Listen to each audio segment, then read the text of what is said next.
Hello everyone, welcome back. तो आज हम एनडीए के प्रीवियस ईयर क्वेश्चंस डिस्कस करेंगे। ये जो क्वेश्चंस हैं वो 2019, 18 एंड 2017 तक के लिए गए हैं। जो क्वेश्चंस हैं वो हमारे सीक्वेंस पर बेस्ड हैं, मतलब अर्थमेटिक प्रोग्रेशन, ज्योमेट्रिक प्रोग्रेशन या हार्मोनिक प्रोग्रेशन पर बेस्ड हमने क्वेश्चंस यहाँ पर कलेक्ट किए हैं।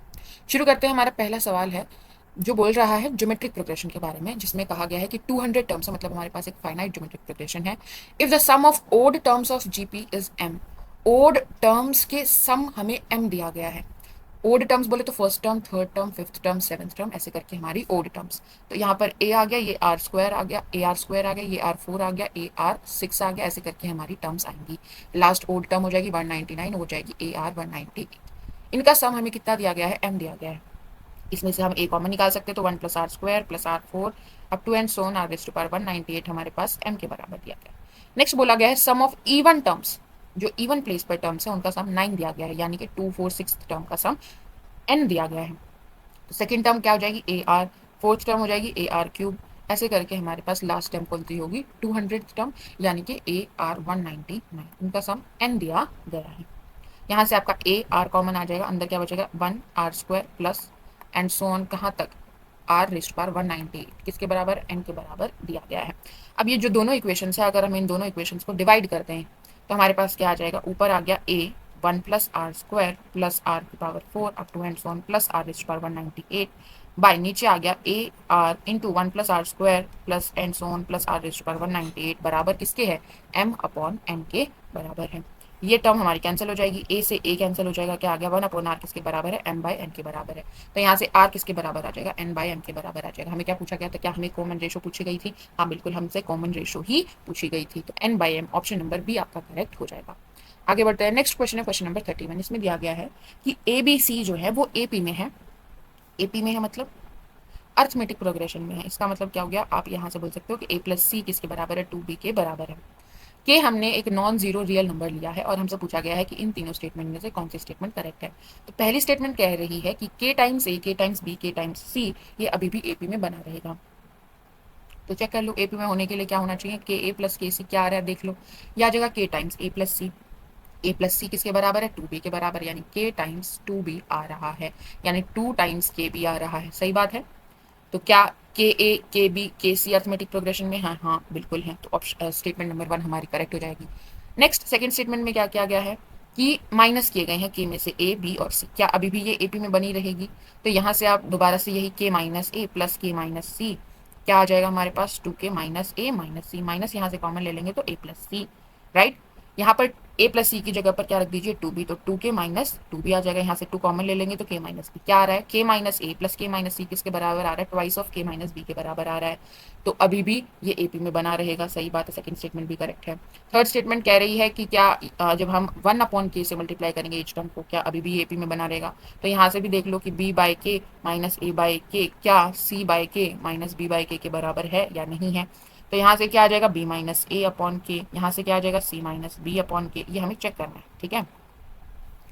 तो हमें क्या पता है कि ऊपर क्या दिया था? ए बी सी, एपी में है मतलब b माइनस ए जो है वो c माइनस बी के तो बराबर है। तो ये दोनों भी बराबर होंगे, के से डिवाइड करने पर कोई फर्क नहीं पड़ेगा।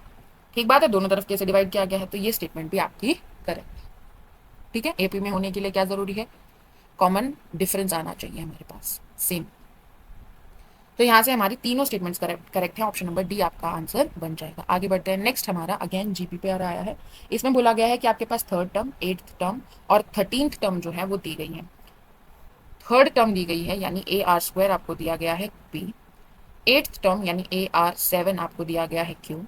13th टर्म यानी A R raise to power 12 आपको दिया गया है आर। ओहो, हाँ तो आर दिया गया है, तो हम कॉमन रेशो कुछ और ले लें। हम ए एस ले लेते हैं। ठीक है, हमें क्या बताना है कि इनमें से कौन सा रिलेशन करेक्ट है, ये बताना है। ओके, तो हमें कुछ रिलेशन दिख रहा है क्या? यहाँ से एक एक करके चेक करते हैं वैल्यू रख के। तो क्यू स्क्वायर अगर हम करें तो हमारे पास आ जाएगा ए स्क्वायर एस की पावर 14, पावर क्या हो जाती है? मल्टीप्लाई। और अगर हम पी आर कैलकुलेट करें तो वो हमारे पास आ जाएगा ए स्क्वायर एस की पावर 14। यही करेक्ट हो गया। ठीक है, क्लियर है। तो फर्स्ट ऑप्शन ही हमारा करेक्ट हो गया। बाकी भी चेक कर लीजिए। अगर हम आर स्क्वायर करेंगे तो हमारे पास आ जाएगा ए स्क्वायर एस की पावर 24, 12 दूनी 24। पी क्यू अगर हम करेंगे तो आ जाएगा ए स्क्वायर एस 9, दोनों बराबर नहीं है। पी क्यू आर अगर हम तीनों को मल्टीप्लाई करेंगे तो हमारे पास क्या आ जाएगा, ए क्यूब आ जाएगा और पावर्स एस की क्या हो जाएंगी, ऐड हो जाएंगी। 7 और 2 9, 9 और 2 11, 21 आ जाएगा। क्या ये 1 के बराबर है? नहीं है, नहीं पता हमें। अच्छा, यहाँ से भी ये भी हमारा रिलेशन सेटिस्फाई नहीं होगा। यहाँ पर क्या बोला गया है कि पी क्यू आर जो है वो ए पी में है। क्या ऐसा है? नहीं है। ठीक है, आगे बढ़ते हैं। नेक्स्ट हमारा आ गया वापस से एपी पे और यहाँ पर सम की बात की गई है। क्वेश्चन क्या बोल रहा है? क्वेश्चन बोल रहा है कि आपका एस एन क्या रिप्रेजेंट कर रहा है, सम ऑफ फर्स्ट एन टर्म्स को रिप्रेजेंट कर रहा है। लेकिन दिया एस एन नहीं है, दिया इन्होंने 2n के टर्म्स में। हमें क्या दिया है? S2n दिया गया है। क्या दिया गया है? 3n plus 14n square. ठीक है, तो यहाँ पर अगर मैं n की वैल्यू 1 रखूँ तो मुझे S2 मिलेगा, और S2 का क्या मतलब है? मुझे A1 प्लस A2 मिलेगा। अगर मुझे S1 चाहिए तो n की वैल्यू क्या रखनी पड़ेगी? 1/2 रखनी पड़ेगी। तो ठीक है, तो यहाँ पर n की वैल्यू हमें फ्रैक्शन में रखनी पड़ रही है। तो एक तो ये तरीका है कि तुम ऐसे ही करके निकाल लो, n की वैल्यू 1/2 करके निकाल लो। और तुम क्या कर सकते हो कि इस 2n की जगह पर कोई और वेरिएबल सब्सटीट्यूट कर लो। तो यहाँ से n क्या आ जाएगा? k/2 आ जाएगा। तो आपकी पूरा जो है वो रिड्यूस हो गया किसमें? एस के क्या आ जाएगा आपके पास? 3k/2 प्लस 14k² बाय 4 आ जाएगा। अब यहाँ पर आप k की वैल्यू इंटीजर से डालिए, यानी नेचुरल नंबर से डालिए। k की वैल्यू 1 डालेंगे तो आपके पास S1 आ जाएगा। क्या आ जाएगा? 3/2 प्लस ये क्या आ गया हमारे पास? 7/2। ठीक है, यानी 10/2 यानी 5 आ गया आपका S1। और S2 क्या आ जाएगा आपके पास? 3 प्लस 2 2 या 4 7 दूनी 14, ये आ गया आपके पास 17। S2 क्या होता है? A1 प्लस A2 क्या है? 17। और S1 क्या होता है? S1 होता है A1 के बराबर, जो कि आया 5। तो यहाँ पर A1 की वैल्यू रखेंगे 5। तो हमारे पास A2 क्या आ जाएगा? A2 आ जाएगा हमारे पास 12। A1 पता है, A2 पता है, हमें निकालना है कॉमन डिफरेंस। तो क्या आ जाएगा? A2 माइनस A1 यानी कि 12 माइनस 5 7 आपका आंसर आ जाएगा। ठीक है, ओके। यहाँ पर आप डायरेक्ट कंपैरिजन भी कर सकते थे। अगर हम एस एन का फॉर्मूला देखें तो वो क्या होता है? n/2 twice of a plus n-1 d होता है, यही होता है। ठीक है, तो यहाँ पर अगर हम देखें तो 2 से 2 कैंसिल हो जाएगा, तो ये क्या बन जाएगा? n इंटू ए प्लस, और यहाँ से हमारे पास क्या आ जाएगा? n² d/2 minus n d/2। सही है, यानी कि n के साथ अगर हम n कॉमन निकाले तो क्या आएगा? a-d/2 plus n² d/2। तो यानी कि जो n स्क्वायर के साथ मल्टीप्लाई हो रखा है वहां से आप डायरेक्ट कंपैरिजन करके क्या कर सकते हो? डिफरेंस निकाल सकते हो।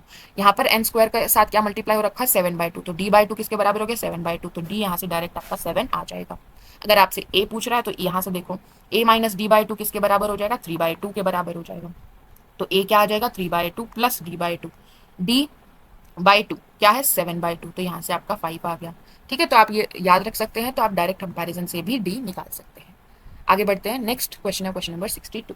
इसमें दिया गया है कि आपके पास एक ट्राइंगल है ABC और दिया गया है कि उसके जो एंगल्स हैं वो क्या है? AP में है। ABC जो है वो आपस में क्या है? अर्थमेटिक प्रोग्रेशन बना रहे हैं। तो हमें बताना है कि एंगल A का मेजर क्या होगा, और हमें साइड की रेशो भी दी गई है। ABC जो है वो आपस में AP में है। इसका मतलब हम ऐसा लिख सकते हैं, B अगर हमारा A है तो A माइनस D हो जाएगा और ये A प्लस D हो जाएगा। अब हमें पता है कि अगर ये ट्राइंगल है तो सम ऑफ ऑल एंगल्स क्या होता है? 180 डिग्री होता है। तो इनका सम क्या होना चाहिए? 180 डिग्री होना चाहिए। यहाँ से हमारे पास A की वैल्यू आ जाएगी कि A कितना हो जाएगा? 60 डिग्री। और A क्या है? Angle B। तो एंगल B हमें मिल गया कितना? 60 डिग्री। हमें तो एंगल A निकालना था। ओहो, अब क्या करें? अब हमें क्या दिया? हमें दिया है कि भाई B/C की रेशो हमें पता है √3/√2 है। अब हमारे पास क्या होता है? ट्राइंगल में साइन लॉ होता है। क्या कहता है कि B/sin B इसके बराबर होगा C/sin C के बराबर होगा। मुझे B/C की रेशो पता है तो ये C तो यहाँ हो जाएगा। ठीक है, B की वैल्यू पता है कि एंगल B का मेजर क्या है, तो साइन B में निकाल सकती हूँ। तो यहाँ पर मुझे क्या क्या पता है? B/C पता है, साइन B भी मैं निकाल सकती हूँ। तो मेरे पास क्या आ जाएगा? साइन C आ जाएगा। निकालिए क्या आएगा? B/C की वैल्यू रख दी √3/2, √3/√2। और साइन B यानी साइन 60 डिग्री क्या होता है? √3/2 साइन से। सही है, √3 से √3 कैंसिल हो जाएगा, तो ये आ जाएगा हमारे पास 2/√2, यानी ऊपर बच जाएगा √2। तो साइन C किसके बराबर आ जाएगा? 1/√2, यानी C कितना आ गया? 45 डिग्री। C कितना आ गया? 45 डिग्री। हमें एंगल A चाहिए, अभी भी नहीं निकला। अब क्या करें? अगेन ये यूज करें। सम ऑफ ऑल एंगल्स क्या होता है? 180 डिग्री। हमें दो एंगल्स पता चल गए, तो तीसरा एंगल क्या हो जाएगा? 180 minus sum of these angles. कितना आया? 60 प्लस 45 यानी 105। तो कितना आ जाएगा आपके पास? 75। ऑप्शन नंबर डी आपका करेक्ट हो जाएगा। कैलकुलेशन एक बार आप दोबारा से देख लीजिएगा। आगे बढ़ते हैं। नेक्स्ट क्वेश्चन है क्वेश्चन नंबर 1। इसमें दिया गया है कि आपको ये सीक्वेंस दी गई है और आपको इसकी nth टर्म बतानी है कि क्या होगी। तो सीक्वेंस में हमें दिख रहा है कि भाई यहाँ पर 25 है, फिर 125 है, फिर 625 है, तो मल्टीप्लाई हो रही हैं चीज़ें, राइट, 5 से मल्टीप्लाई हो रही हैं, बट साइन का भी थोड़ा सा डिफरेंस है। तो बेसिकली ये जीपी हमें दिखेगी, देखो -125/25। अगर हम 625/-125 निकाले तो यहाँ से क्या आ रहा है -5, यहाँ से क्या आ रहा है -5, यानी कॉमन रेशो हमारी कितनी है, -5 की है। फर्स्ट टर्म हमारी कितनी है, 25 है, हमें क्या बतानी है, nth टर्म, तो क्या हो जाएगी a into R raise to power n-1। A क्या है 25, आर क्या है -5, उसकी पावर n-1। तो हम इसको क्या लिख सकते हैं, -1 raise to power n-1, 5 raise to power n-1, और इस 25 को मैं 5 रेस टू पावर 2 लिख सकती हूँ। अब ये मल्टीप्लाई हो रही है तो पावर्स क्या हो जाती है, ऐड हो जाती है, तो -1 raise to power n-1, 5 raise to power n-1 प्लस 2, तो n+1, ये आपकी nth टर्म हो जाएगी। तो ऑप्शन नंबर यहाँ पर कौन सा सेम है, ऑप्शन नंबर डी आपका करेक्ट हो जाएगा। ठीक है, बहुत आसान था। आगे बढ़ते हैं, नेक्स्ट क्वेश्चन, क्वेश्चन नंबर 23। इसमें बोला गया है, ध्यान से सुनिएगा इस क्वेश्चन को, इसमें पूछा क्या गया है और आपको कैसे करना है। इसमें बोला गया है कि 1, 5 और 25 तीन टर्म्स हैं, ये जरूरी नहीं है कि लगातार आए, मतलब जरूरी नहीं है कि 1, 5 और 25 लगातार बने। ये हमारी फर्स्ट टर्म है तो ये सेकेंड, ये थर्ड हो, ऐसा जरूरी नहीं है। कोई भी टर्म हो सकती है, ये एक्स टर्म हो सकती है, वाई एच टर्म हो सकती है, जेड एच टर्म हो सकती है। ठीक है, पूछा ये गया है कि अगर इस ये कंडीशन हम दें कि ये तीनों टर्म्स होनी चाहिए बस उस सीक्वेंस में, तो ऑप्शंस जो दिए गए हैं वो इस तरह से दिए गए हैं कि ऐसी कितनी एपीज बन सकती हैं या ऐसी कितनी जीपीज बन सकती हैं या मिल सकती हैं हमें जिनमें ये तीनों एज इन उसकी टर्म्स होंगे। ठीक है, राइट, ऐसी कितनी जीपी बन सकती है, डिफरेंट डिफरेंट जीपीज बन सकती हैं जिसमें ये क्या बनेंगे, उसकी टर्म्स बनेंगे। तो नंबर ऑफ डिस्टिंक्ट जीपी बताना है हमें या नंबर ऑफ डिस्टिंक्ट एपी बताना है। ठीक है, तो अगर हम मान लें कि ये हमारी एक्स टर्म है, ये वाई एच टर्म है और ये जेड एच टर्म है, और हम पहले एपी की बात करते हैं, तो मतलब क्या है, तुम एग्जाम्पल से देखो एक बार। जैसे अगर मैं एक सीक्वेंस लिखती हूँ यहाँ पर 1, 2, 3, 4, 5 एंड सो ऑन। ठीक है, ये एक एपी है, बिल्कुल है। क्या इसकी टर्म, इसमें हमारी 1, 5 और 25 इसकी टर्म्स होंगी, बिल्कुल होंगी, तो ये एक पॉसिबल एपी आ जाएगी। अगर मैं लिख रही हूँ 1, 5, 9, चार चार ऐड करके लिख रहे हैं, ठीक है, फिर मैंने यहाँ पर लिखा है 9 और 4 13, फिर हमारे पास क्या आ जाएगा 17, फिर हमारे पास 4 ऐड करेंगे तो 21, फिर 4 ऐड करेंगे तो 25। तो क्या ये भी एक पॉसिबल एपी है, हाँ बिल्कुल है। क्या इसमें 1, 5 और 25 हमारी टर्म्स आ रही हैं, बिल्कुल आ रही हैं, तो ये एक पॉसिबल केस बन जाएगा। ऐसे ही अगर मैं 1, 3, 5 सारे ओड लिख रही हूँ तो ये भी एक एपी है जिसमें 2 2 का डिफरेंस है और 1, 5, 25 इसकी टर्म्स बनेंगी। तो यही पूछ रहा है, ओनली 1 एपी तो गलत हो गया, यहीं पर मैंने 3 आपको एग्जाम्पल दे दिए हैं। ठीक है, तो ये पूछ रहा है कि ऐसे कितनी एपीज बनाई जा सकती हैं जिसमें 1, 3 और 1, 5 और 25 उसकी क्या बनेंगी, टर्म्स बनेंगी। ठीक है, मोर देन 1 बट फाइनाइट, तो हम कैसे पता लगाएं कि फाइनाइट बनेंगी कि इनफाइनाइट बनेंगी। तो यहाँ पर हमें एक जनरलाइजेशन देखनी पड़ेगी कि ऐसी कितनी एपीज बनाई जा सकती है। इसलिए हम शुरू करते हैं कि भाई ये हमारी कौन सी टर्म है, एक्सेथ टर्म है, यानी कि हमारे पास आ गया कि टी एक्स यानी कि ए प्लस एक्स माइनस 1 डी किसके बराबर है, 1 के बराबर है। ए प्लस वाई माइनस 1 डी किसके बराबर है, 5 के बराबर है। और ए प्लस जेड माइनस 1 डी हमारा किसके बराबर है, 25 के बराबर है। अब अगर हम इनको माइनस करेंगे तो हमारे पास T X sorry T Y minus T X क्या आ जाएगा, ए माइनस ए 0 हो जाएगा, Y minus 1 D minus X minus 1 D किसके बराबर आ जाएगा, 4 के बराबर आ जाएगा। यहाँ से हमारे पास आ गया y minus x D minus D और ये हो जाएगा प्लस, तो ये तो कैंसिल हो गया। ठीक है, तो हमारे पास आ गया y माइनस एक्स डी किसके बराबर है, 4 के बराबर है। Similarly T Z minus T Y क्या आ जाएगा हमारे पास, z माइनस वाई आ जाएगा, d किसके बराबर है, 25 माइनस 5 20 आ जाएगा। अब इन दोनों को अगर हम डिवाइड कर दें तो हमारे पास क्या आ जाएगा कि T Y minus T X by T Z minus T Y किसके बराबर है, y minus X by Z minus Y 1/5 के बराबर है। इन दोनों को क्रॉस मल्टीप्लाई करेंगे तो 5 टाइम्स y माइनस एक्स किसके बराबर है, z माइनस वाई के बराबर है। तो यहाँ से हमारे पास क्या आ जाएगा कि 5y माइनस 5x किसके बराबर है, z माइनस वाई के बराबर है, यानी कि 6y माइनस 5x किसके बराबर है, z के बराबर है। तो यहाँ से आपके पास क्या आ गया, 5x minus 6y plus z is equals to 0। तो क्या आ गया, ये प्लेन आ गया, राइट। अब ये चीज ध्यान रखिएगा कि जो एक्स वाई जेड है ये प्लेन की इक्वेशन है, लेकिन जो एक्स वाई जेड है वो हमारे क्या रिप्रेजेंट कर रहे थे कि ये एक्सेथ टर्म है, ये वाईएथ टर्म है, तो ये क्या होंगे, इंटीजर ही हो सकते हैं। फर्स्ट टर्म है, सेकंड टर्म है, थर्ड टर्म है, नेचुरल नंबर ही होगा, राइट। तो इस प्लेन पर हम एक्स और वाई की वैल्यू डालेंगे इंटीजर, तो हमारे पास z की वैल्यू आ जाएगी। अगर मैंने x जैसे कि यहाँ से z अगर हम निकाले तो क्या आ गया 6y-5x। ठीक है, तो अगर मैंने x की वैल्यू 1 दी और y की वैल्यू 2 दी तो मेरे पास z की वैल्यू आ जाएगी, और वो भी एक इंटीजर होगी। तो हर एक डिफरेंट वैल्यू ऑफ x और y के लिए मेरे पास z की वैल्यू आ जाएगी। और जैसे ही मैंने डिफरेंट x और y दिए तो मतलब क्या हो गया कि यहाँ पर अगर मेरा x1 है और y2 है तो z क्या आ रहा है, 6×2 = 12 -5 तो आ गया 7, तो z आ गया 7। मतलब कि मेरा जो 1 है वो फर्स्ट टर्म बनेगा, जो 5 है वो सेकंड टर्म बनेगा, और z जो 25 है वो सेवन्थ टर्म बनेगा। ठीक है, तो ऐसे जितने मेरे पास आते जाएंगे एक्स वाई जेड के पेयर, उस हिसाब से डिफरेंट डिफरेंट एपी आएगी, क्योंकि ये फर्स्ट टर्म है, ये सेकंड टर्म है, ये सेवन्थ टर्म है, तो इस हिसाब से ए और डी अलग अलग आएंगे। ठीक है, तो जैसे जैसे एक्स वाई जेड का पेयर बनता जाएगा हमारे पास डिफरेंट डिफरेंट एपीज आती जाएंगी। कितने पेयर बन सकते हैं, इनफाइनाइट पेयर बन सकते हैं, बिकॉज जैसे जैसे आप एक्स और वाई की डिफरेंट वैल्यू डालोगे आपके पास जेड एक इंटीग्रल वैल्यू आ जाएगी।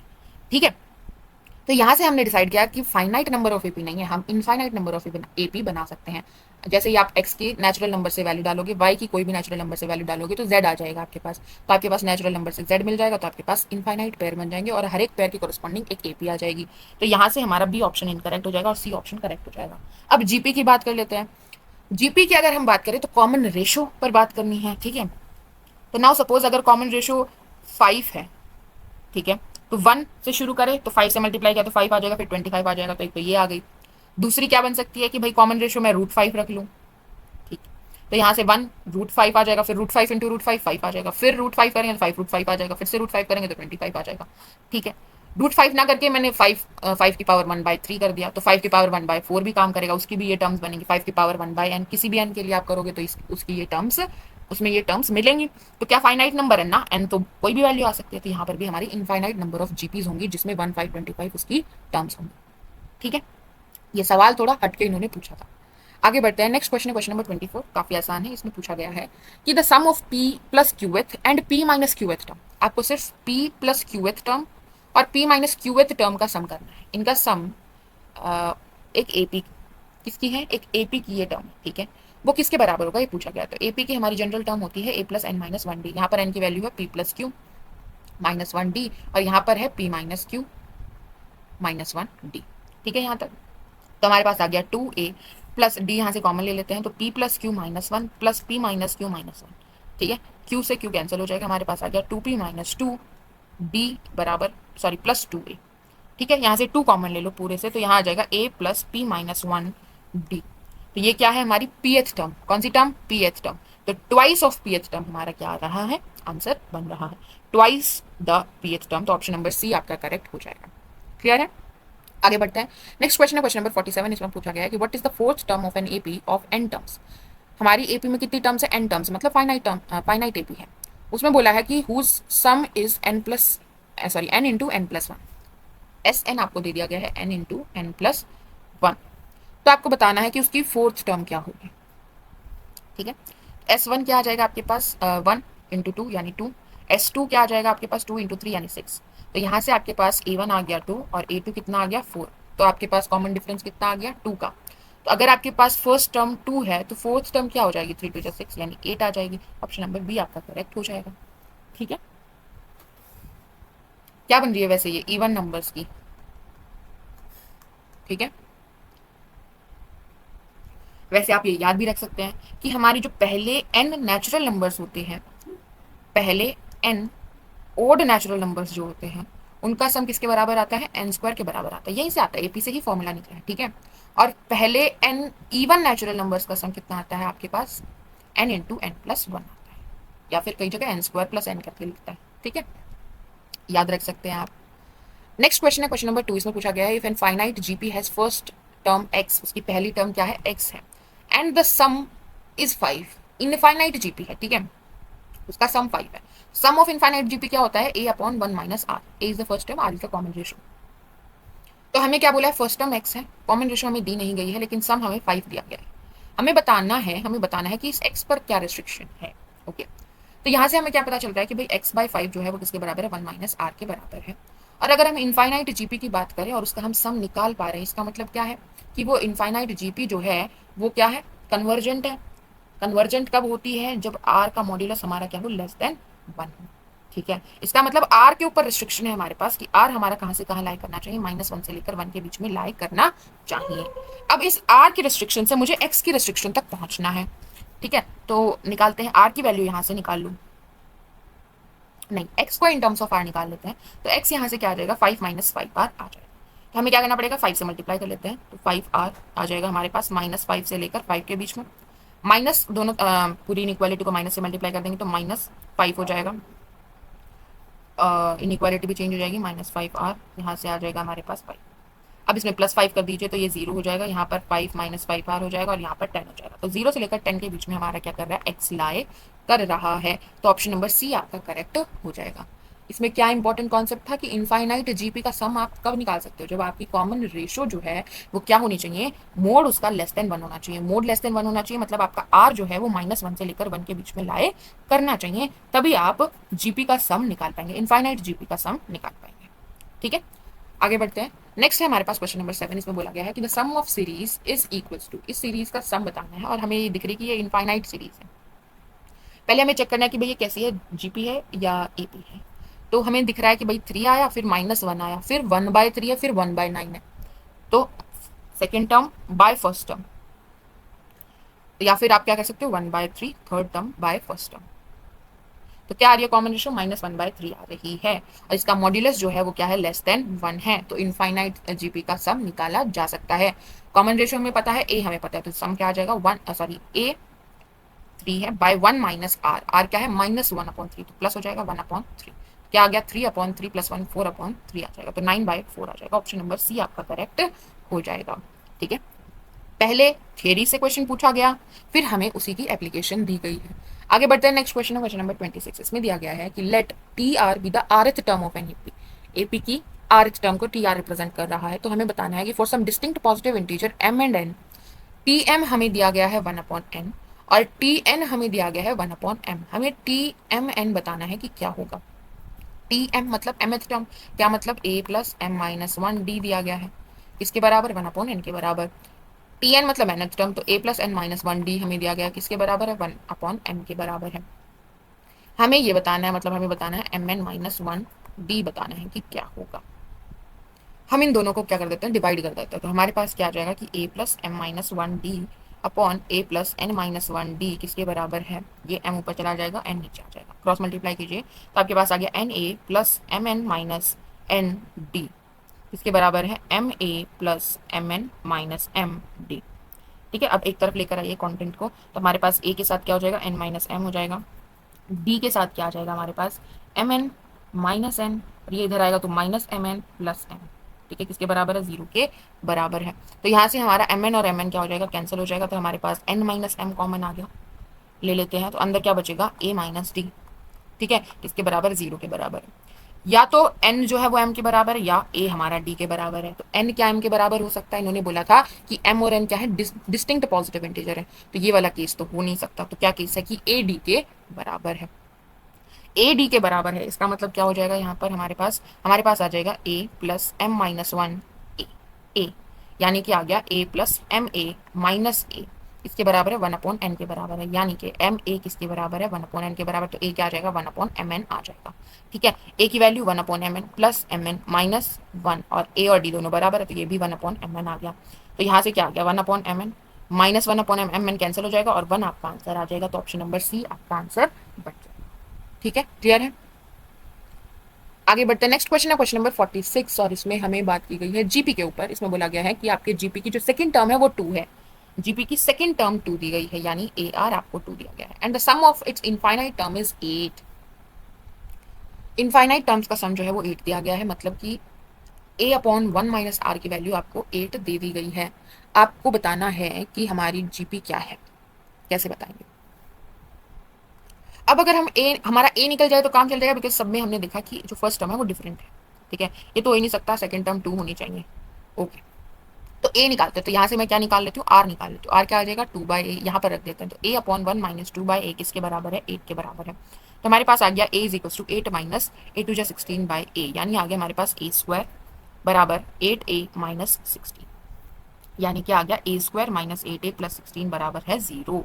तो क्या आ जाएगा यहाँ पर 8 × 16 4 × 16, तो आ जाएगा -4a - 4a + 16 a² = 0, यानी ये आ गया हमारे पास a - 4 का होल स्क्वायर।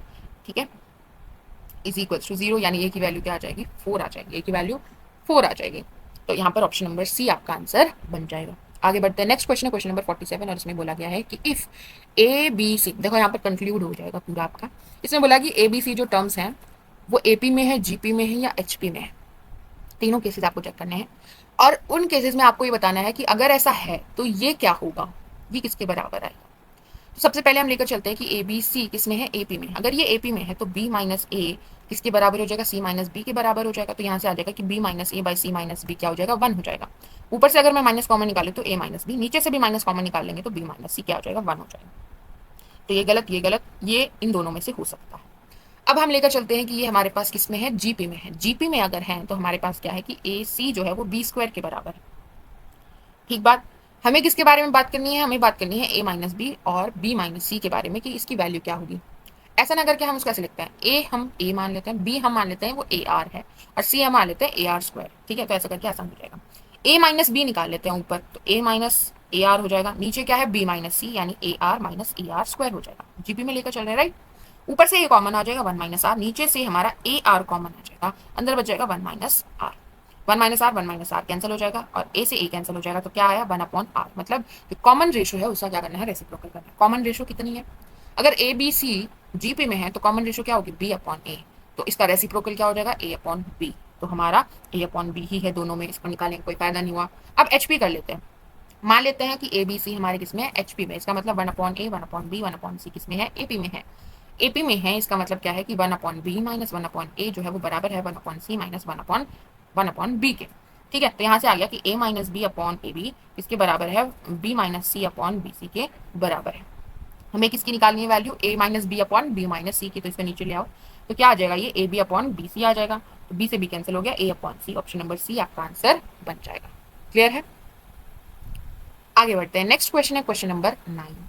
इसमें हमारे कॉम्पोनेंट डिविडेंडो यूज करेंगे। देखो कैसे यूज करेंगे, हमें क्या दिया गया है, अर्थमेटिक मीन और ज्योमेट्रिक मीन की रेशो दी गई है। यानी कि हमें क्या दिया गया है, अगर दो पॉजिटिव नंबर ए और बी है तो अर्थमेटिक मीन हो जाएगा ये और ज्योमेट्रिक मीन हो जाएगा ये, और इन दोनों की रेशो कितनी दी गई है, 5/3 दी गई है। यहाँ तक बात क्लियर है। सॉरी मैंने यहाँ पर ए लिख दिया है, यहाँ पर 2 आएगा, a प्लस बी बाय 2 हमारा अर्थमेटिक मीन हो जाएगा। ठीक है, हमें बताना क्या है, हमें बताना है कि ए और बी की रेशो क्या होगी। तो यहाँ पर कॉम्पोनेंडो डिविडेंडो लगाएंगे। वो क्या कहता है कि ए बाय बी अगर सी बाय डी के बराबर है तो ए प्लस बी बाय ए माइनस बी जो है वो सी प्लस डी बाय सी माइनस डी के बराबर हो जाएगा। ऐसे करके आप ऊपर एडिशन और नीचे सब्ट्रैक्शन कर सकते हैं। तो यहाँ पर करिए, तो यह आ जाएगा A plus B plus 2 root A B, और नीचे आ जाएगा A plus B minus root A B 2 root A B. ठीक है, ये आ जाएगा 5 प्लस 3 8 और नीचे आ जाएगा 5 माइनस 3 2। ठीक है, तो ये बन गया हमारे पास 4। अब ये देखो ये क्या बन गया हमारे पास, ये बन गया हमारे पास root A plus root B का होल स्क्वायर, और नीचे क्या बन गया, root A minus root B का होल स्क्वायर। किसके बराबर आ गया, 4 के बराबर आ गया। स्क्वायर रूट कर दीजिए दोनों तरफ, तो आपके पास आ गया कि root A plus root B किसके बराबर, sorry root A plus root B upon root A minus root B किसके बराबर है, 2 के बराबर है। ठीक है, अब क्या करना है, अब हम दोबारा से कॉम्पोनेंट डिविडेंड लगा लेते हैं। तो यहाँ पर क्या हो जाएगा, दिस प्लस दिस, तो क्या आ जाएगा ट्वाइस ऑफ रूट ए। फिर दिस माइनस दिस, तो क्या आ जाएगा ट्वाइस ऑफ रूट बी किसके बराबर आ जाएगा, 2 प्लस 1 यानी 3 और 2 माइनस 1 1, तो 2 से 2 कैंसिल हो जाएगा। तो रूट ए अपॉन रूट बी की आपके पास रेशो आ गई 3/1। हमें किसकी चाहिए, ए अपॉन बी। स्क्वायर कर दीजिए, ए अपॉन बी की क्या आ जाएगी 9:1। ऑप्शन नंबर सी आपका करेक्ट हो जाएगा। क्लियर है। आगे बढ़ते हैं, नेक्स्ट क्वेश्चन है क्वेश्चन नंबर 33। इसमें बोला गया है कि the third term of an GP is 3। Third term आपको दे दी गई है, यानी ए आर स्क्वायर आपको 3 दे दिया गया है। What is the product of the first 5 terms. पहली 5 टर्म्स का प्रोडक्ट क्या होगा ये पूछा है। पहली 5 term A R square, A R cube और ए आर 4, ये आपकी पहली 5 टर्म होगी, 1 2 3 4 5। इनका प्रोडक्ट अगर हम कर देंगे तो ए की पावर 5 हो जाएगा, और आर की पावर 1 प्लस 2 3 हो जाएगा, प्लस 3 6 हो जाएगा, प्लस 4 10 हो जाएगा। राइट। अब यहाँ से अगर हम देखें तो ये क्या है, ए आर स्क्वायर की पावर 5 अगर मैं कर दूँ तो यही है, बताओ जल्दी से। ए आर स्क्वायर की पावर 5 अगर हम कर देंगे तो क्या ए की पावर 5 और आर की पावर 10 आ जाएगा। ठीक है, तो क्या बन जाएगा ये 3⁵5। क्या होता है 3⁵5, 243। ऑप्शन नंबर सी आपका आंसर बन जाएगा। ठीक है, आगे बढ़ते हैं, नेक्स्ट क्वेश्चन है क्वेश्चन नंबर 34। इसमें दिया गया है कि if x 3/2 z are in AP, x 3 z are in GP, then आपको बताना है कि इसमें से कौन सी जो होंगे टर्म्स वो किस में होंगी, HP में होंगी। HP में होंगी, मतलब उनका रेसिप्रोकल किस में होना चाहिए, AP में होना चाहिए। तो 1/x और यहाँ पर हमें नहीं पता क्या है, और 1/z।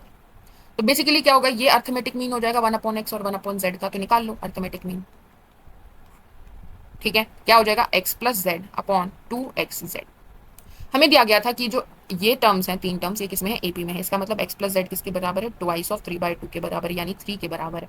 इसकी वैल्यू मिल गई कितनी, 3। हमें दिया गया था कि x, 3, z किसमें है, GP में है। इसका मतलब x z किसके बराबर है, बीच वाले टर्म के स्क्वायर के बराबर है, मतलब 9। तो इसकी भी वैल्यू मिल गई, तो नीचे आ जाएगा 80, 9 2 80। तो क्या आंसर आ गया, 1/6। तो क्या आएगा बीच में, 1/6, तो रेसिप्रोकल 6 आ जाएगा। तो ऑप्शन नंबर ए आपका आंसर बन जाएगा। ठीक है, आगे बढ़ते हैं। नेक्स्ट क्वेश्चन है क्वेश्चन नंबर 4। इसमें दिया गया है कि if Sn is equals to np plus n times n minus 1 q upon 2 where Sn denotes the sum of first n terms of an AP, then the common differences, आपको common difference D निकालना है कि क्या होगा। तो क्या कैसे करेंगे, यहाँ से आप n कॉमन निकाल लो, तो क्या आ जाएगा आपके पास, p plus n minus 1 q by 2। यहाँ से 1/2 भी कॉमन निकाल लीजिए, तो क्या बन जाएगा, n/2 2p plus n minus 1 q। ठीक है, तो ये क्या बन गया, 2a plus n minus 1d, यही बन गया कि नहीं, बताओ, देख पा रहे हो हैं, ये Sn का फॉर्मूला बन गया एज इट इज। तो कंपैरिजन से बता दो, a क्या आएगा, p, और d क्या आएगा, q। हमें क्या पूछा है, कॉमन डिफरेंस पूछा, तो क्या आ जाएगा, d। ऑप्शन नंबर डी आपका करेक्ट हो जाएगा, q। ठीक है, आज यहीं तक रखते हैं। ये वाला क्वेश्चन जो है काफ़ी आसान है, जीपी में है आपके पास। आपको इनफाइनाइट टर्म्स का क्या बताना है, प्रोडक्ट बताना है। ठीक है, थोड़ा सा देख लेते हैं तो कैसे करेंगे। क्वेश्चन नंबर 15 क्या कह रहा है कि the value of the product, इस प्रोडक्ट की क्या वैल्यू होगी अप टू इनफाइनाइट टर्म्स। तो प्रोडक्ट कर रहे हैं तो 6 की पावर्स क्या होंगी, ऐड होंगी, 1/2 plus 1/4 plus 1/8 up to and so on. ये क्या बन गई आपकी, ऊपर ये जो है ये जीपी बन जाएगी। तो sum of infinite terms in GP, common ratio क्या आएगी, 1/4 अपॉन 1/2। ठीक है, तो ये आ जाएगा आपके पास 1/2 आ जाएगी। सही है, तो यहाँ पर आप इनफाइनाइट सम निकालिएगा और 6 की पावर में वो कीजिएगा, तो आपके पास क्या आ जाएगा, प्रोडक्ट आ जाएगा। ठीक है, इसका आंसर आप कमेंट सेक्शन में लिख कर बताइएगा। आज के लिए इतना ही, मिलते हैं आपसे कल, तब तक के लिए गुड बाय, टेक केयर।